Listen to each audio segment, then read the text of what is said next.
सबको जय मसीह की। प्रभु का धन्यवाद हो। एक बार फिर मैं आज आपके सामने कुछ बहुत ही गहरी चीज़ को लेकर आया हूँ और मैं पिछले दिनों में इस चीज़ को अपने घर में कर रहा था और फिर मेरे मन में आया कि एक छोटा सा वीडियो बनाऊँ और आप सबके साथ शेयर करूँ। और ये जो नई चीज़ है वो बाइबल अध्ययन का तरीका है। तो पिछले दिनों में मैं एक ऐप में पढ़ रहा था, किसी ने मुझे कई समय पहले दिया वो ऐप, तो मैं उसको यूज़ कर रहा था और अचानक उसमें बाइबल स्टडी करने का एक तरीका जो है मैंने देखा। और जब खुद मैंने उस तरीके को इस्तेमाल किया तो मेरा मन किया कि मैं आप सबको बताऊं उसके विषय में, और वो किस तरह से हम जो है घर बैठे, ये जो अब लॉकडाउन 2 है और इन दिनों में हमें बहुत समय मिल रहा है घर में बैठ के कुछ भी जो है हम चीज़ को इन्फॉर्मेशन नई इन्फॉर्मेशन हम जो है ले सकते हैं। हम न्यूज़ सुन ही रहे हैं और टीवी भी देख रहे होंगे आशा करता हूँ, और मोबाइल पर हम हमेशा एक्टिव रहते हैं सोशल मीडिया पर। तो क्यों ना एक नए तरीके से बाइबल अध्ययन को करने का जो है हम एक तरीके को अपनाएं।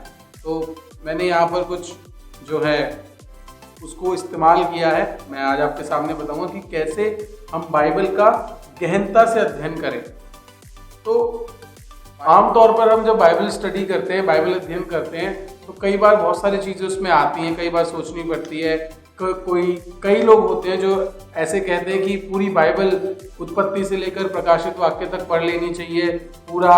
और मैंने भी कई बार ऐसा किया है, लेकिन कुछ किताबें मैं ख़त्म कर पाया, कभी बीच में वो स्टॉप हो गई या टाइम नहीं मिला या भूल गया। लेकिन जब हम कोई चीज़ पढ़ते पढ़ते जाते हैं तो उसमें समझने का मौका बहुत कम मिलता है। लेकिन बाइबल स्टडी के तरीके को जब और थोड़ा इंटरेस्टिंग बनाया जाए या उसमें कुछ और ऐड किया जाए तो वो तरीका ज़्यादा अच्छा लगता है, जो कि मुझे इसमें लगा। तो मैं बताना चाहता हूँ हम इसमें अध्ययन कैसे करते हैं। तो यहाँ अध्ययन करते समय सबसे पहले हमें कोई बाइबल की आयत या बाइबल का एक पोर्शन या परिच्छेद लेना पड़ेगा। जैसे कि हम मान लीजिए मत्ती 21 अध्याय ले लेते हैं और 21 अध्याय को पूरा पढ़ेंगे, और पढ़ने के बाद हम हमेशा 7 चीज़ों पर ध्यान देंगे। उसमें सबसे पहली चीज़ है कि यह बाइबल आयत या बाइबल कहानी या बाइबल परिच्छेद हमें क्या सिखाता है, यानी पूरे बाइबल अध्याय में हमने क्या सीखा, मुख्य बात।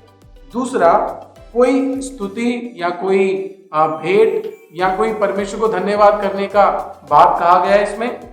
तीसरा, क्या कोई पाप है जिसका हम अंगीकार कर सकते हैं।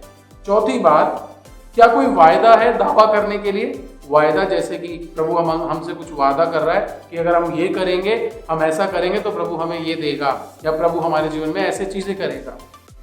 पांचवी बात, कोई उदाहरण है इसमें मानने के लिए, इस पूरे परिच्छेद या आयत में या हमने कहानी में जो पढ़ा है, क्या कोई प्रभु आज्ञा मानने के लिए कोई बात कह रहा है यहाँ पर। छठी बात, क्या कोई आज्ञा पालन है इसमें, क्या प्रभु कोई आज्ञा पालन करने की बात कर रहा है। और आखिरी और सातवीं बात है, कोई ज्ञान है प्राप्त करने के लिए। जब हम पूरे पैराग्राफ को खत्म करेंगे, आयत को खत्म करेंगे, तो शुरू से लेकर आखिरी तक उसको पढ़ने के बाद पूरा आयत और पूरा कहानी और पूरा अध्याय हमें कौन सा ज्ञान प्राप्त करने के लिए बता रहा है। तो ये 7 जो है तरीके हैं, 7 कदम है बाइबल स्टडी करने के। मैं फिर से आपको एक बार याद दिलाना चाहता हूँ। नंबर 1, ये बाइबल आयत या कहानी हमें क्या सिखाती है। नंबर 2, क्या कोई स्तुति, कोई भेंट या कोई धन्यवाद की बात इस आयत में, इस परिच्छेद में कही गई है।